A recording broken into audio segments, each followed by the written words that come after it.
इस चैप्टर में हम बात करेंगे ऑसिलेशंस के बारे में, simple harmonic motion, damped and forced oscillation and resonance. तो ये डिफरेंट टाइप ऑफ ऑसिलेशंस है जिनके बारे में हम इस चैप्टर में पढ़ेंगे। सबसे पहले, any motion which repeats itself after regular interval of time is called periodic motion. Basically periodic motion एक अम्ब्रेला टर्म है जिसके अंदर ये सब आते हैं। तो कोई भी मोशन जो अपने आप को रिपीट करता है after regular interval of time उसको हम कहते हैं पीरियोडिक मोशन और हार्मोनिक मोशन। वो कांस्टेंट इंटरवल ऑफ टाइम जिसके बाद की मोशन रिपीट होता है उसे हम कहते हैं time period.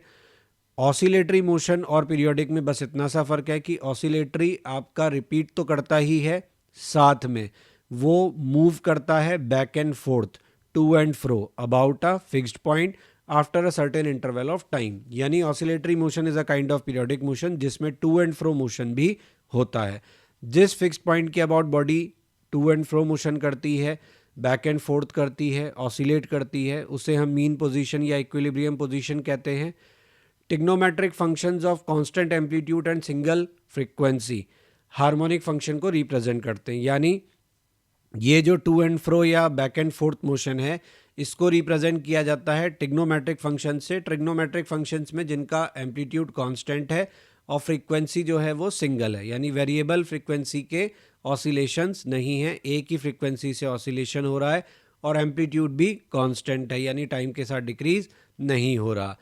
Force acting on the particle which tends to bring the particle towards the mean position is known as restoring force. ये भी एक इम्पॉर्टेंट पैरामीटर है जिसकी वजह से आपका जो ऑसिलेशन है वो कंप्लीट हो पाता है। आपके पार्टिकल को मीन पोजीशन पे वापस लाने के लिए आपको एक ऑसिलेटरी एक रीस्टोरिंग फोर्स की ज़रूरत होती है। In case of oscillatory motion उस फोर्स को हम क्या कहते हैं? Restoring force. ये फोर्स हमेशा लगता है किधर? मीन पोजीशन की तरफ।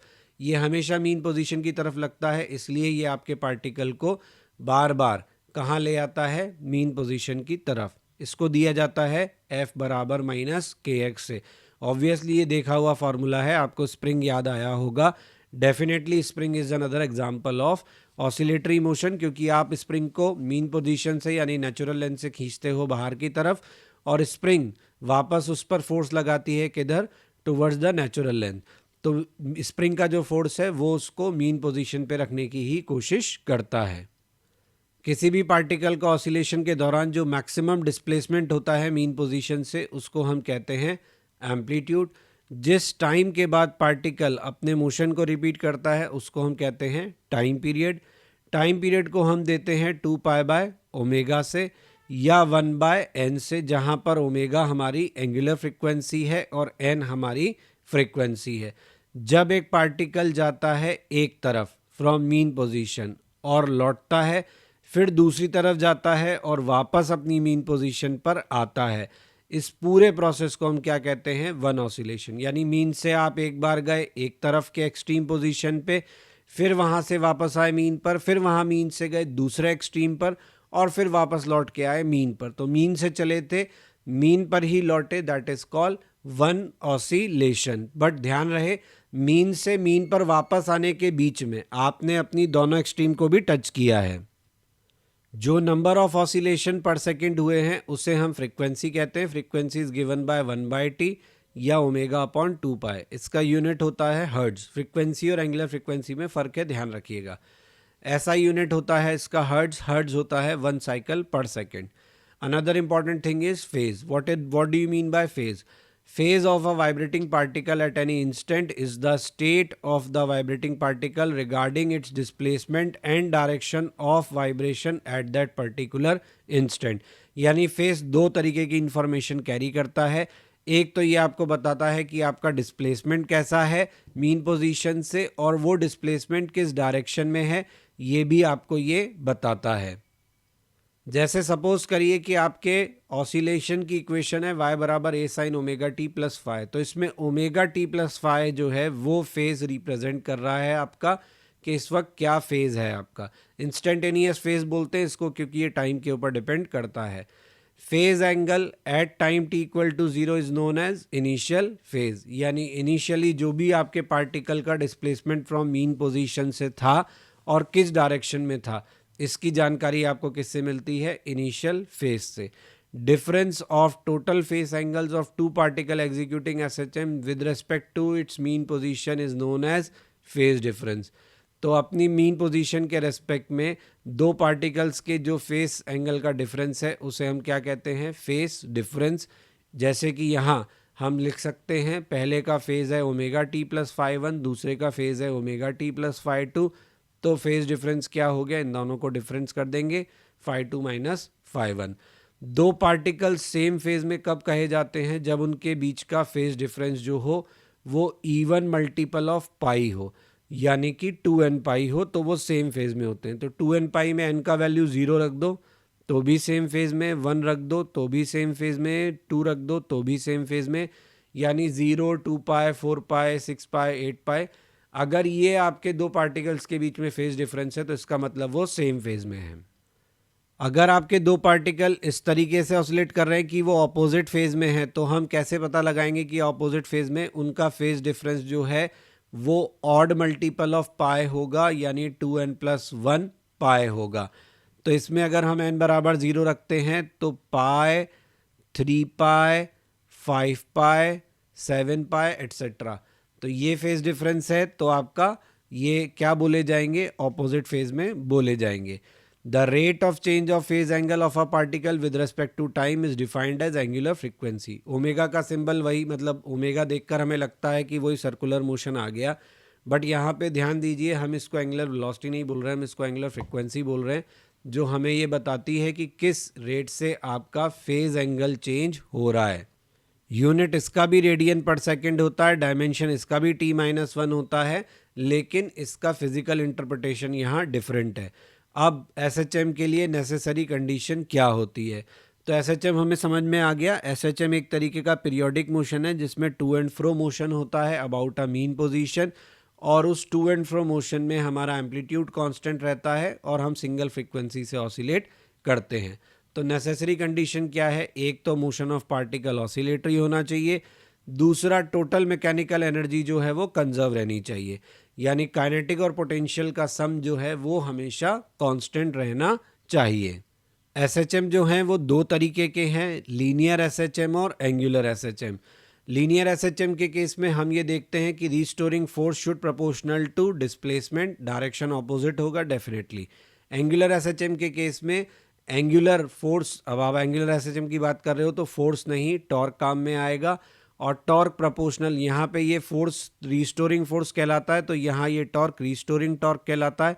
यहाँ फोर्स प्रोपोर्शनल टू डिस्प्लेसमेंट था, यहाँ torque proportional to angular displacement from mean position है, डायरेक्शन इसका भी ऑपोजिट ही होगा. इक्वल टू लगा के लिखेंगे तो टाउ बराबर माइनस सी थीटा, जहाँ सी रिस्टोरिंग टॉर्क कांस्टेंट है, जैसे यहाँ के रिस्टोरिंग फोर्स कांस्टेंट है. यहाँ पे कंडीशन होती है कि acceleration is equal to minus k by m into x. यहाँ कंडीशन होती है alpha is equal to minus c by I into theta, I for movement of inertia. तो ये तो रोटेशनल के ज़माने से हम देखते हुए आ रहे हैं, जहाँ एफ वहाँ टाउ, जहाँ एक्स वहाँ थीटा, जहाँ ए वहाँ अल्फा, जहाँ एम वहाँ आई.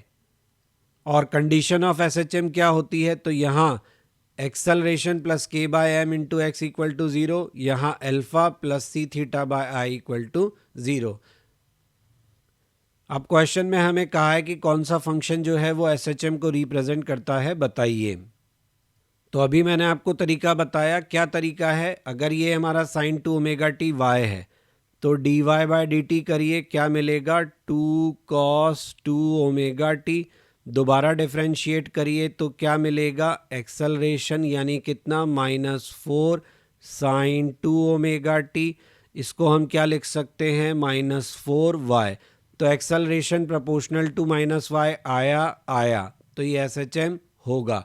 दूसरे में डिफ्रेंशिएशन करिए, क्या आएगा, ओमेगा, अच्छा यहाँ भी ओमेगा तो था ना, ओमेगा मतलब पहले इक्वेशन का डिफ्रेंशिएशन हमने किया तो साइन 2 ओमेगा टी का डिफ्रेंशिएशन मिला 2 ओमेगा कॉस 2 ओमेगा टी, फिर मिला -4 omega square sine 2 omega t, sine 2 omega t y बन गया, तो ये आ गया -4 ओमेगा स्क्वायर वाई. ठीक है. दूसरे में क्या मिला, sine omega t plus cos 2 cos omega t, तो ये देगा हमें omega cos omega t. Minus 2 omega sine omega t. दोबारा डिफरेंशिएट करोगे तो ये क्या देगा हमें, माइनस कॉस का differentiation sine minus omega square sine omega t, और ये देगा -2 omega square cos omega t. इसको क्या लिख सकते हो, माइनस ओमेगा स्क्वायर कॉमन, तो sine omega t plus 2 cos omega T क्या बन गया, वाई। तो ये भी माइनस ओमेगा स्क्वायर वाई के बराबर आ गया। तीसरे को डिफरेंशिएट करेंगे तो क्या मिलेगा, omega cos omega T -2 omega sine omega T. ठीक है, -2 ओमेगा साइन 2 ओमेगा टी। इसको दोबारा डिफरेंशिएट करेंगे तो minus omega square sine omega T, यहाँ मिलेगा -2 omega 2 omega 4 omega square cos 2 omega t. तो कॉमन आ जाएगा माइनस आपका ओमेगा स्क्वायर, तो ये तो नहीं आ रहा आपका माइनस ओमेगा स्क्वायर वाई। हाँ, तो कौन कौन से रिप्रेजेंट कर रहे हैं SHM को, 1 और 2। थर्ड वाला रिप्रेजेंट नहीं कर रहा क्योंकि ये a बराबर माइनस ओमेगा स्क्वायर वाई की फॉर्म में या ओमेगा स्क्वायर एक्स की फॉर्म में कन्वर्ट नहीं किया जा सकता। Please like share and subscribe my channel, press bell icon for important notifications and update, ताकि टाइमली आपको सभी इंपॉर्टेंट अपलोड्स मिलते रहें। आप हमारा ब्लॉग भी विजिट कर सकते हैं, दैट इज़ क्वेश्चन नहीं बनता blogspot.com, जहाँ पे आपको सभी लेक्चर्स के रिटन फॉर्मेट में जो नोट्स हैं वो अवेलेबल हैं और क्वेश्चंस के सोल्यूशन अवेलेबल हैं। आपको कोई सजेशन है तो आप मुझे मेल कर सकते हैं, मेरा मेल आईडी यहाँ दिया हुआ है। फेसबुक पेज और इंस्टा पे आप टिप्स ऑफ द डे के लिए ज्वाइन कर सकते हैं।